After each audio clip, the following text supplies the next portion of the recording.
Welcome. Thank you for coming to my talk. Today I'll be talking about CuPy, a library that we developed at Preferred Networks that will help you hopefully do some faster computations and calculations on the GPU. I'll go into a little bit about the history of CuPy, why we developed it, some use cases of when you might want to use it, and perhaps an example of when you should and should not use CuPy.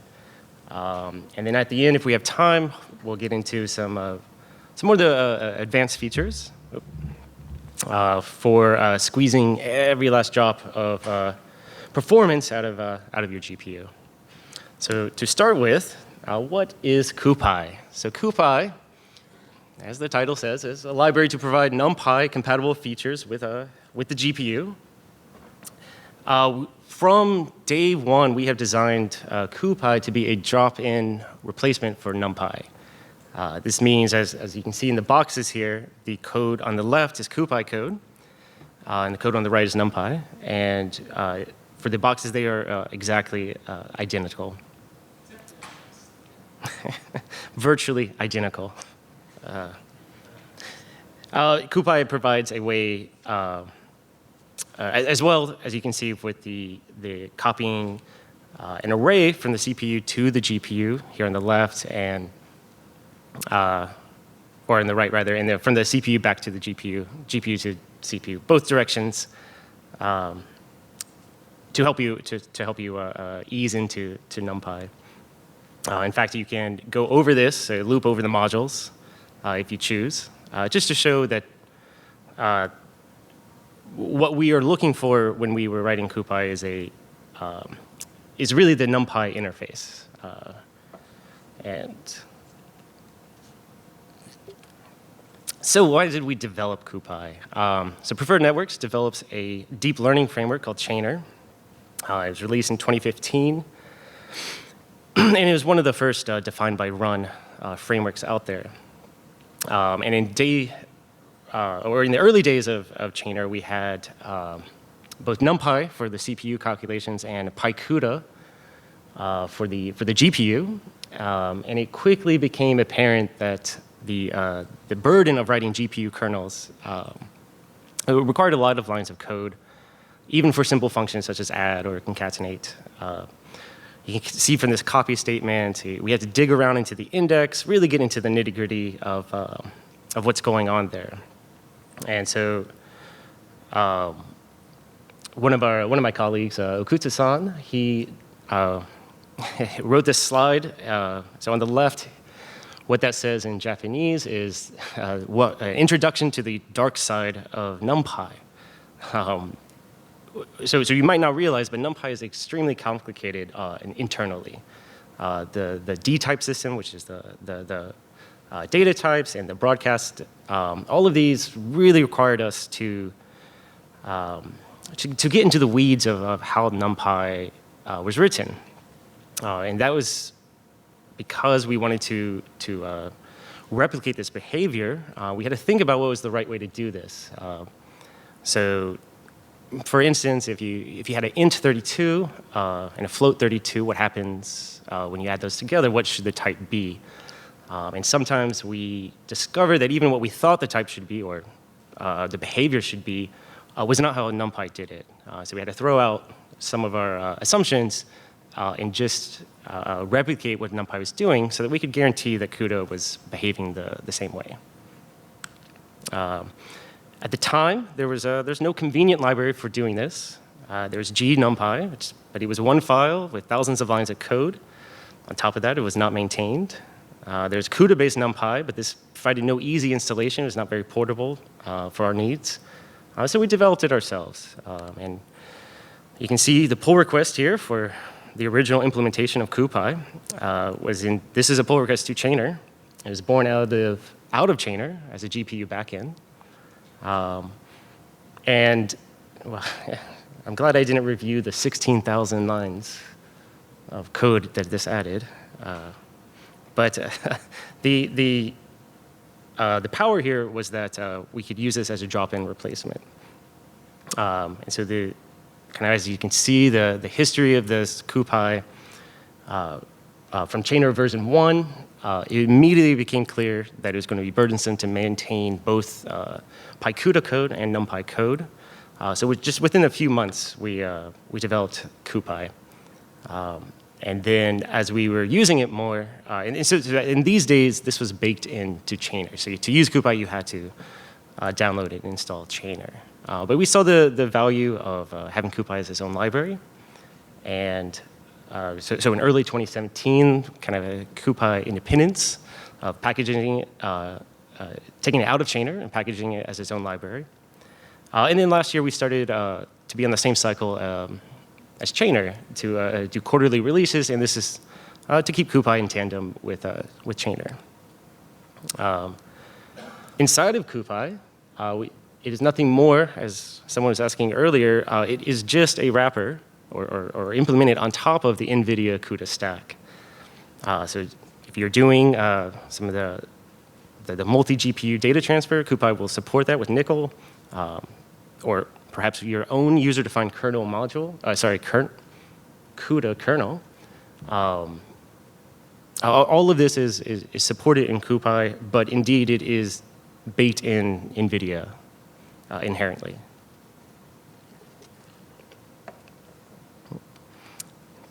And this is a bit of a dense slide, so I'm not going to go over it. But just to bring home the point that NumPy interface is first class, and that we want to maintain the same features. And so feel free to read the documentation for more. But after version 2, and it's many versions later, we have narrowed the gap with NumPy, and that's to bring a similar speed up that NumPy has. Scythonized part of it, then improved memory pool so that we can be more efficient, and it also stream support, so we can even utilize the GPU even more efficiently. It's kind of ongoing task with adding even more functions from NumPy, sparse matrices, which are my favorite, fast Fourier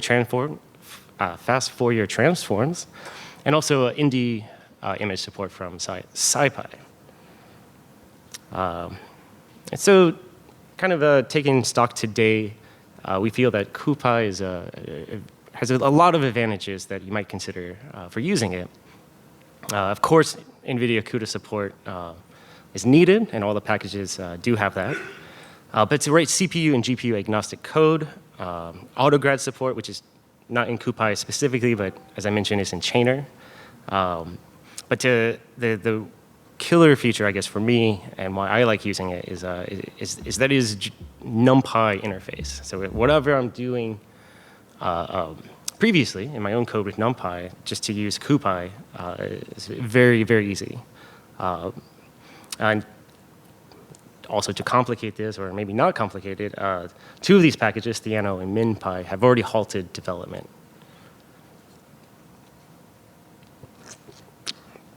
But if you don't want to take my word for it, I'm very excited that other projects are using CuPy. Of course, Chainer, but Pomegranate, probabilistic and graphic modeling, Spacey, the natural language processing, and new-ish with Dask, and parallel computing with task scheduling. All of these support CuPy out of the box. And so just to reiterate and where is CuPy heading, we want to have support for GPU code, for GPU calculations with very minimal changes to your current code.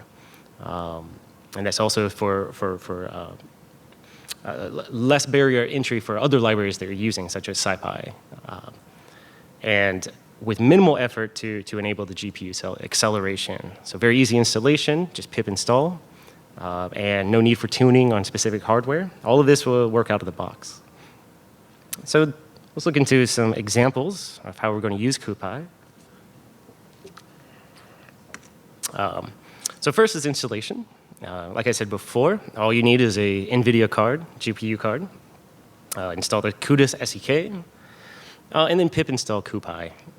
That's basically it, but the install will take a while as it compiles. So we have offered pre-built binaries for depending on your CUDA installation. For all of these different versions, it's an API or ABI change, but if you have one of these, just binary install, and this will include the deep neural networks and the nickel support out of the box. So kind of like I was mentioning before, where there will be some times when you maybe shouldn't be using CuPy. And like most things on the GPU, that answer is, or that situation is where you don't have a lot of data. So a simple example of just adding 2 vectors. You'll see that even for the very simple case of one by one, there is a 10 microsecond overhead with using CuPy, and CUDA itself. And this is for memory transfer.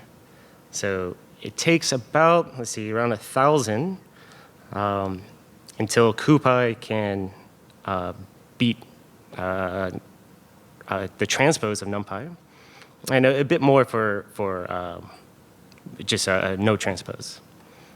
Perhaps a better example, which will make it shine or more favorable for CuPy, is doing a dot product. And so luckily, it's much smaller to get a speed up of CUDA, or using CUDA, rather. For here, we have a crossover about 64, size 64, so almost around 100 is where CuPy is going to start outperforming the CPU with NumPy. A rough rule of thumb or a rough estimation here is if your data can fit in your L1 or L2 cache, then NumPy and the CPU will be faster. But if you're working with larger data sets, and kind of as we're doing this with big data and machine learning, we're going to easily surpass that requirement. And so some of the more advanced features, kind of depending on what you're already using NumPy for. So we can even get more speed up out of CuPy by using a CUDA feature called Fusion. It says this is diffuse kernels. So what does that mean? It's in this function, saxpy, it's a scalar product between a and x, and then adding another vector. So there's 2 operations, but with CUDA, we can actually fuse those together into one operation. That will save us a temporary variable or temporary memory being used. And we've made this into a Python decorator, so it's as easy as decorating your function, and this will give you more speed up. So without the fusion, we're looking at about size of 256, it looks like, before CuPy would be faster. But with kernel fusion, we're down to size 64. This looks like an exact crossover. And so even better, so it's for this speed up, smaller data. Of course, the advantages of why we would want to use kernel fusion would be obviously speeding up function calls, reducing that memory, which therefore will minimize bandwidth across the card. But unfortunately, there's also some limitations. We have that right now only element-wise and reduction operations are supported. Things like matrix multiplication and reshaping are not yet supported. So keep that in mind with choosing when to use kernel fusion.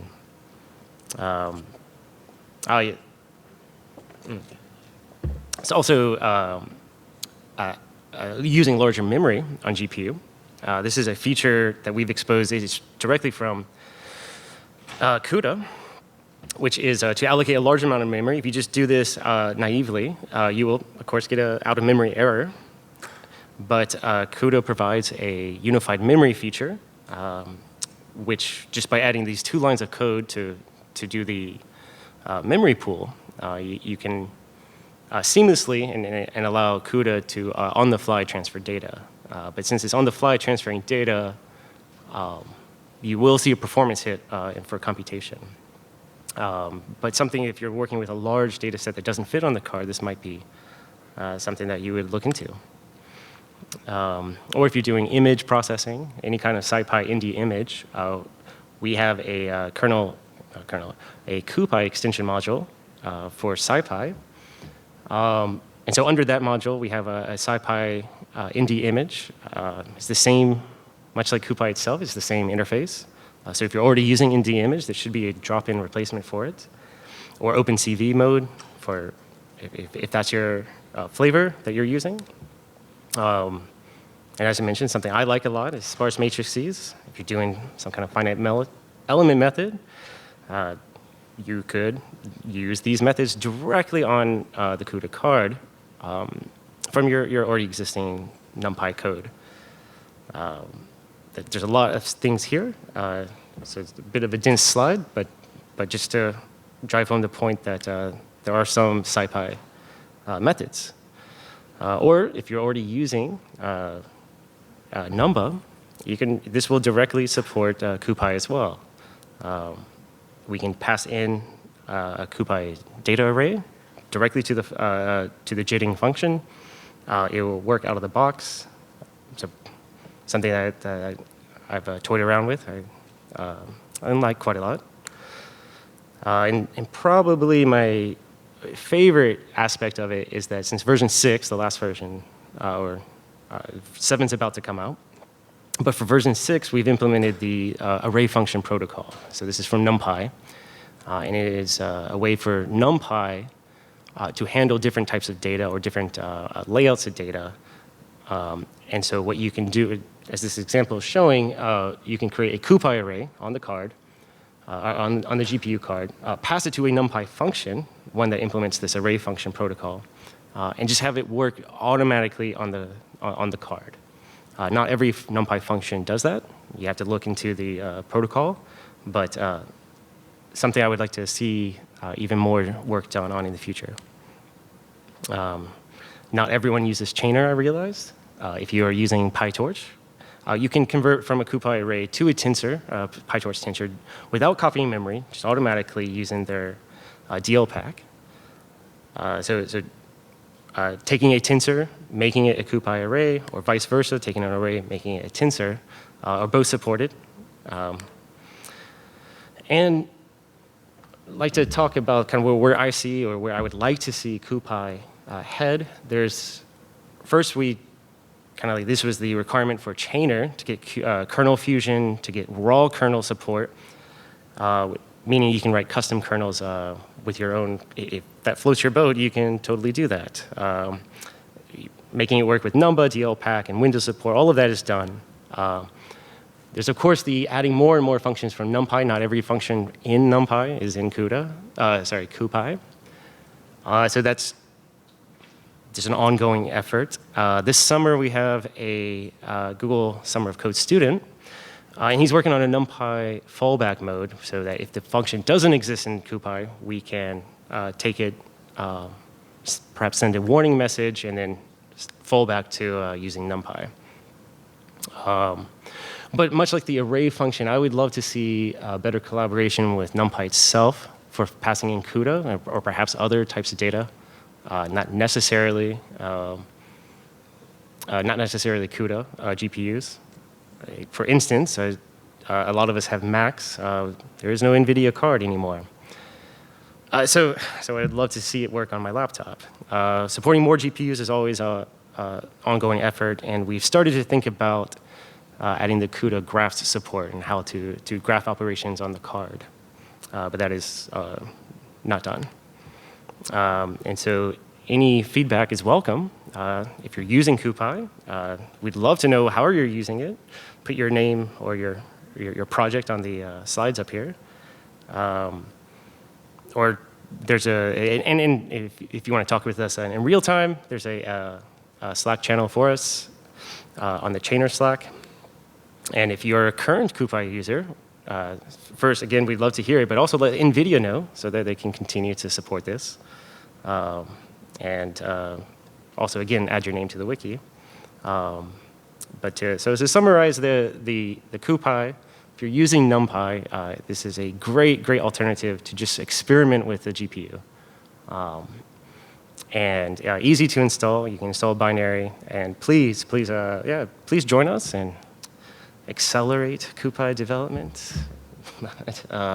But yeah, that is all I had. So thank you very much for listening.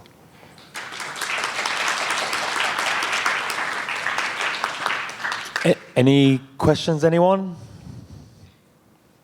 I'll go to the nearest one first. So I have a couple questions. The first one relates to the actual installation. I remember in an earlier slide you said that I believe it was CuPy required compilation on install, so you couldn't easily pip install it, or that wasn't available. But then you said that CuPy distributes binaries. I was curious how you're able to do that, and if there's any performance difference in that, or if I was to build CuPy from source on my machine versus taking one of these, I presume, are wheels. No, there's no real magic here. It's just pip wheel and building it on the actual machine that has this SDK. And so as long as you have this SDK, no, we're letting pip wheel take care of that. So I've built wheels myself. Thursday I did a workshop for Legos, and we were using the Jetson Nano, which is an NVIDIA Raspberry Pi-like thing, but it has a GPU on it.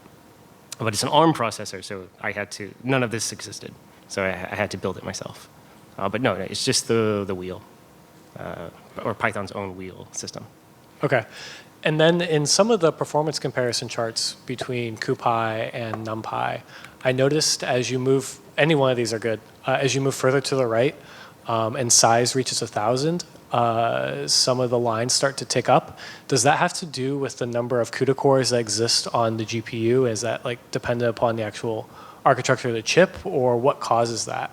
So just to clarify, do you mean the... I don't know if this slide is the best example. I think, yeah, this one right here. So we have CuPy in the purple, and then like right, I believe it's around between 100 and 1,000. It starts to pull up to the right much later than NumPy. Is that due to like the actual architecture of the CPU and the number of cores you have, or what causes that? Well, I mean, the data is getting bigger, so I would assume this uptake is just it is having to transfer more memory over, and inherently that will have a cost to it. Also, it's literally doing more, so I guess that would be my answer. So you think it's related to the actual transfer to the device that's causing that? Right. So like the fact that this is always at 10 milliseconds here is the overhead of just straight up just moving the memory over. Across the bus. That's what I'm getting at, is it's quite flat, so I would expect that if it's not moving from host to device, that you're experiencing something else in the workflow. And I was wondering then if that's like unable to map that many cores to that many data points? Yeah, I guess this is when you start seeing like all the cores are now being used as to previously were just a handful. So then that would be quite susceptible then to having a better card having less tick up then? Sure. Or delaying it? I would very much imagine so, okay. Yeah.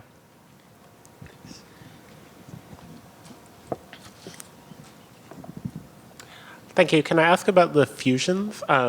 You mentioned there are limitations on what functions can be in them, but can you put more more operations into a fusion? Is there a limit on that? Yes, as long as they're element-wise, and from the CUDA standpoint of element or reduction, you can even write C code as a string to do. I left it out of this talk, but my colleagues gave it another version with more examples. I'd be happy to share that. But yes, you can do quite a bit with customization here. Yes. And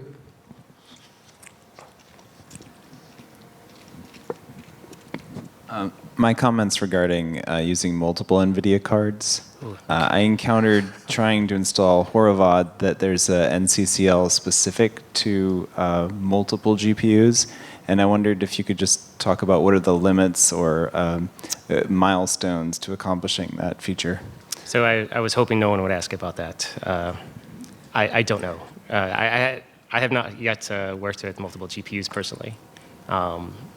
So unfortunately, I have no experience. Any more questions?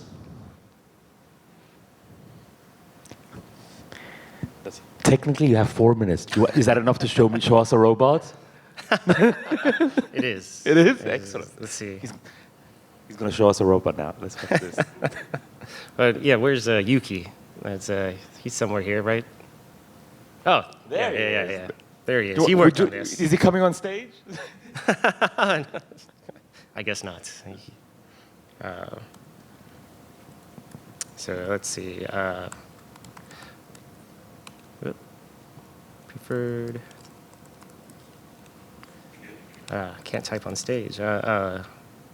This is a tidying up robot that we had demoed. I don't know, where was the demo? Okay, at CTech. Yeah. So this is our, why do we develop deep learning frameworks and work on this stuff is because we work with robotics. And there's a lot of computer vision problem and classification and things of that nature. And so this is a robot that we demoed, and we trained it to classify objects, pick them up, put them into bins. You'll see Yuki here, right there. There he goes. You can gesture to the robot, have it clean a certain area, or have it stop, perhaps like wherever it's moving. Like, no, put this in a different bin. And so this is a Toyota HSR robot with a grasper, a lot of sensors, not just a camera. I think it has a LiDAR. And yeah, so we had to train it on, one, classify, two, how do you grasp it and pick it up? But my colleagues know much, much more about this than I do. But yeah, I think it's pretty cool. Maybe one day we'll get the recognition of Marie Kondo, and she'll help us with that. Oh, yeah. Oh, so nice. So gratifying to watch. Yes.